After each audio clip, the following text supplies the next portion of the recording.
Bonjour à tous, ici Adrien. Aujourd'hui on est le dimanche 8 octobre 2023 et dans cette vidéo nous allons parler d'un utilitaire qui va fonctionner en ligne de commande. Donc je m'équipe d'un émulateur de terminal et nous allons parler de Screen qui est un multiplexeur de terminal. Et ça va nous permettre de faire quoi? D'ouvrir plusieurs terminaux dans une seule et même console, de passer de l'un à l'autre, de les récupérer plus tard, et ça peut être très pratique dans certains cas. Alors certains d'entre vous vont me dire, ouais, moi je lance une commande, j'ai besoin d'un deuxième terminal, et j'ouvre un nouvel onglet, et puis je vais lancer une autre commande, et puis c'est réglé. Oui, mais lorsque vous vous connectez sur une machine distante, par exemple ici, je me connecte sur cette machine, je lance un htop, et puis je veux lancer une autre commande maintenant. Certes, je peux ouvrir un onglet, mais en plus, il faut que je rouvre une connexion SSH, puis que je lance, cette fois-ci, ma commande. Alors, vous allez me dire, bon, pourquoi pas, on peut ouvrir deux connexions distantes. Mais si je fais tout un tas de commandes ici, écho, coucou, je lance un programme qui me demande veuillez saisir ceci ou cela parce que je procède à une installation en ligne de commande, et que, boum, ma connexion se coupe, et pas au moment où je relance ma console, que je me reconnecte sur la machine distante, je ne peux pas récupérer le programme que j'ai lancé précédemment, qui a planté, qui s'est terminé parce que ma connexion s'est terminée ou je ne peux pas reprendre la main dessus. Et c'est là que Screen va rentrer en jeu. Alors bien sûr, pour utiliser la commande Screen, il faudra installer le paquet Screen. Si vous êtes sur Debian, Ubuntu et dérivés, apt install Screen. Si vous êtes sur Fedora, Red Hat et dérivés, DNF install Screen. Vérifiez dans le cas des Red Hat et dérivés de bien avoir activé le dépôt EPEL. Et si vous êtes sur une autre distribution, installez le paquet Screen tout simplement. Et donc pour créer un terminal, on va simplement exécuter la commande Screen. Boum, je suis dans un terminal ici. Je peux lancer mes commandes, par exemple. Je vais pouvoir exécuter tout type de commande, qu'elle soit interactive ou juste une ligne de commande normale. Et si jamais j'ai plus besoin de ce terminal que j'ai lancé via la commande Screen, je peux le quitter simplement avec exit. Et vous voyez ici, on a l'information Screen is terminating. Le terminal est fermé. Et puis, je reviens là où j'étais avant de lancer ma commande Screen. Cette commande Screen vous permet de créer un terminal qui, par défaut, va porter un nom un petit peu étrange. On va voir que l'on peut lui donner un nom spécifique. Ici, je vais lui donner un nom grâce à l'option "-S", et là, je vais appeler mon terminal démo. Et là, j'ai un terminal qui s'est ouvert, un screen qui s'est ouvert, que l'on pourra récupérer avec ce nom démo. Je vais lancer une ligne de commande, par exemple celle-ci. Je vais afficher un petit message, coucou, ici Linuxtrix. Et maintenant, je me dis, ok, ça c'est là, j'en aurai peut-être besoin pour plus tard, mais j'ai besoin de lancer une autre commande. Et on va procéder au détachement du screen. Ça veut dire que cet espace de travail-là, je vais le détacher pour pouvoir faire autre chose sur ma machine et retrouver cet écran plus tard. Pour détacher notre screen, on va faire CTRL-A, puis la touche D. Et là, vous voyez que on a cette information-là. Notre screen a été détaché et on a les informations sur ce screen. On a un identifiant unique, c'est le numéro du processus screen, point et le nom du screen qu'on a donné juste avant. Donc il s'appelle démo parce qu'on l'a appelé démo. Mais tout à l'heure, si j'utilisais uniquement la commande screen et que je lançais une commande ici, par exemple celle-ci, et que je détache mon screen, toujours de la même façon, CTRL A puis D, voyez que là, il me met un nom généré aléatoirement qui est le nom du terminal, point le nom d'hôte de la machine. Et donc, autant mettre un nom explicite parce que si on fait tourner plusieurs screens, on va pouvoir se rappeler de ce qui tourne potentiellement dans le screen, ce qu'on a laissé fonctionner dans le screen. Alors là, c'est très bien, mais si on veut revenir à un screen qu'on a créé précédemment et qu'on ne se rappelle plus de leur nom, on a la possibilité de les lister, tous les screens qui ont été lancés, avec la commande screen-ls, comme la commande ls qui permet de lister le contenu d'un répertoire, et bien là, screen-ls va nous permettre de lister les screens qui ont été créés. Et donc, on retrouve mon screen démo ici, on retrouve le screen sans nom spécifique ici, et vous voyez que j'en ai d'autres qui ont été créés sur cette machine. On a un screen qui s'appelle Mage, un IRC, un radio, et donc vous avez compris que le screen Mage, dedans j'ai lancé une mise à jour qui n'est peut-être pas encore terminée. Dans le screen IRC, j'ai un client IRC qui tourne, donc vous voyez, c'est plus facile de leur donner un nom. Maintenant, si je veux me rattacher à mon screen démo de tout à l'heure, je vais utiliser toujours la commande screen, avec l'option "-r" pour rattache, et on peut lui spécifier soit son numéro, soit son nom. Donc là, je me rattache au screen démo, boum, et je retrouve mon terminal dans lequel je l'ai laissé avant de le détacher, c'est-à-dire quand j'ai lancé la commande ls/boot suivi du eku coco coucou ici Linuxtrix. Donc ça, c'est cool. Je peux continuer à taper des commandes. Reprise du terminal. Et je peux à nouveau le redétacher avec CTRL-A et D. Tous ces screens qui sont ici, ils restent créés et disponibles tant que le système ne redémarre pas, évidemment. Alors, se rattacher à un screen, comme ça, c'est assez sympa puisque on peut retrouver l'espace qu'on a laissé tel qu'il est. Cependant, si vous êtes plusieurs à travailler sur une machine, là j'ouvre une deuxième console, je me reconnecte à la machine et je vous fais ici un screen-ls. Je retrouve donc toujours la liste de mes screens, mais vous voyez le screen là sur lequel je me suis attaché derrière, qui s'appelle démo.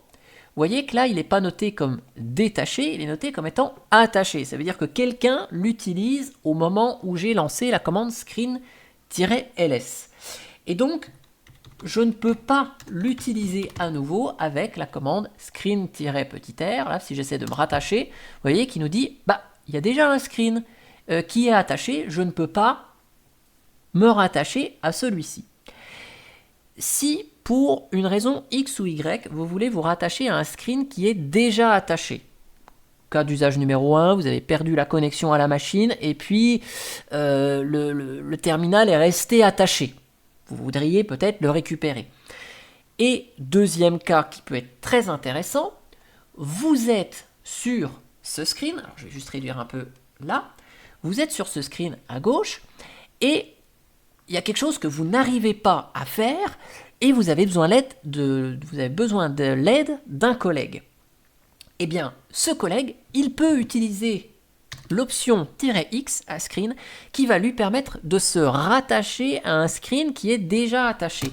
Et ça, c'est génial parce que vous voyez, donc à gauche et à droite, j'ai le même screen, mais on a deux personnes différentes qui sont connectées au même screen. Et donc, si à droite, j'écris quelque chose, par exemple, echo, j'écris un truc, eh bien, ce qui se passe à droite est écrit en même temps à gauche. Et si je me remets à gauche et que je dis, je peux compléter, vous voyez, la commande. Et donc, on peut être à deux en même temps sur un screen. Et donc, si vous souhaitez aider un collègue qui a un message d'erreur, qui ne comprend pas, vous voyez la même chose que lui. C'est comme une sorte de prise de contrôle de l'écran, sauf qu'on n'est pas avec un environnement de bureau, on n'est pas avec un TeamViewer, un AnyDesk ou autre. Là, on le fait directement en ligne de commande. Donc, c'est quelque chose d'assez cool. Et si là, à droite, je détache le screen, celui qui est à gauche, il peut continuer toujours à lancer des commandes, il n'y a pas de souci. Il n'y a pas de souci. Mais vous pouvez travailler à plusieurs personnes sur un screen et ça, c'est relativement cool. Si vous souhaitez aider un collègue dans le cadre d'une formation, vous écrivez quelque chose et que vous voulez que l'ensemble des personnes qui vous suivent voient sur leur écran ce que vous êtes en train de taper, vous voyez la même chose sur toutes les personnes qui sont connectées au même screen ici. Alors, on a vu comment quitter le screen avec CTRL-A-D pour le détacher. Cependant, ce qui peut arriver, c'est qu'à un moment donné, vous dites, bon bah celui-là, j'en ai plus besoin, j'ai pas envie de me connecter sur le screen et après, dans la foulée, faire un exit pour le quitter, mais vous pouvez quitter un screen sans vous y connecter dessus, il suffira juste de le killer. Et donc là, vous pouvez lancer la commande screen avec l'option "-X et ensuite, vous lui mettez avec "-S le nom de ce screen, donc là je vais mettre pts1.cluster et vous passez la commande kill et là ça va lancer une instruction dans le shell qui a été lancé dans ce screen pts-1.cluster pour qu'il s'arrête. On kill le processus et donc si je vous lance un petit screen-ls, cette fois-ci mon pts-1.cluster, vous voyez qu'il n'existe plus et donc tous les programmes qui étaient lancés dans ce screen se sont arrêtés évidemment. Un truc qui peut être sympa avec screen aussi, c'est de lancer une commande et que le screen soit détaché automatiquement. Ce qui peut être pratique, par exemple, si vous faites un script au démarrage de votre machine et puis que vous souhaitez lancer une application sur laquelle vous voulez revenir plus tard en vous rattachant à un screen. Ça peut être pratique si vous avez des petits programmes ou des petits scripts que vous avez développés sur lesquels vous voulez avoir une visualisation et qui ne sont pas conçus pour fonctionner en tant que service. On va pouvoir le faire avec screen. Donc ici, je rappelle ma commande screen. On utilisera les options DM pour lancer ça en mode détaché. Je vais même mettre l'option grand S pour mettre un nom à mon screen. Moniteur, par exemple. Et ensuite, je passe la commande que je souhaite lancer dans mon script. Pour la démo, on va lancer un htop. Au moment où je valide ici, qu'est-ce que vous voyez? Vous voyez que j'ai à nouveau la main pour lancer des commandes. Donc là, je vais en lancer une autre. Screen-ls par exemple. Et vous allez voir que là, il m'a bien lancé un screen qui s'appelle moniteur, qui est en mode détaché et qui me lance la commande htop. Et donc, si je veux avoir mon htop, dans ce cas-là, je fais simplement un screen-r moniteur et là je me rattache au screen qui s'appelle moniteur dans lequel la commande htop a été lancée au moment où j'ai créé le screen. Et pareil, je peux interagir, donc vous voyez, avec htop ici, je peux faire des trucs, hop, filter, htop, je filtre, CTRL-A, CTRL-D, je détache mon screen, je reviens dessus avec screen-r moniteur, je retrouve mon htop avec le filtre, je le retrouve dans l'état dans lequel je l'ai laissé au moment où je l'ai détaché. Par contre, attention, quand vous lancez un screen avec une commande, là vous avez vu, j'ai lancé la commande htop, au moment où je vais quitter htop, donc là, je quitte avec F10, le screen se ferme automatiquement. Ça veut dire que quand je lance la commande screen-s avec un nom, il va me lancer bash, je vais pouvoir lancer des commandes, et une fois que je fais exit, je quitte bash et mon screen s'auto-détruit.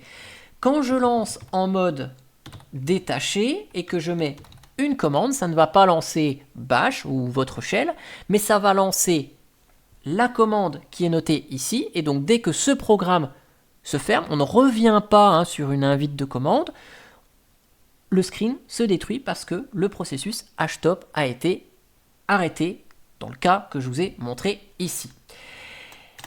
Pour terminer, pour être très complet, parce que vous voyez ici que screen c'est assez sympa, si je vous lance la commande dmesg par exemple, vous voyez une commande qui produit énormément d'informations sur le terminal, je peux remonter avec la molette de la souris.